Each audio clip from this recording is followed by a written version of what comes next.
এলাকায় যে কদিন আসো সে খুচরা টাকা করে ভাঙ্গিস ফল ফ্রুট কিনা খাইস এখন তাহলে ই করি তুই জানি কয়টা পাবি তোকে সবাই আমি টাকা বাড়াই বুড়াই দিতেছি 1000 করে।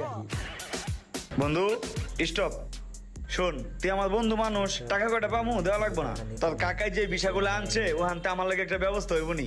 আমার মনে হয়েছে আমি ফলে নিয়ে হয়ে যাই, বিদেশে ছিল। আমারও টাকার দরকার নাই, ও বিদেশ গেলে আমি কি চায়ের দোকানে বয়ে থাকুনি।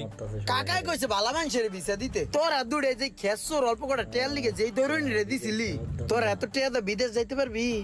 বন্ধু ওই কথা মনে করে আর কষ্ট দিস না, থাক তোর টাকা পয়সা যা লাগে আমিও দিব। আমিও হন তো করে একটা কথা কই, টাকা পয়সা কিন্তু সবাই দিতে পারে, কিন্তু সলিড ভিসাটা কিন্তু সবাই দিতে পারে না। তোর যদি মন থেকে যাওয়ার ইচ্ছা থাকে তাহলে আগামী 2-1 দিনের ভিতরে টাকাটা ক্লিয়ার করে দিবি।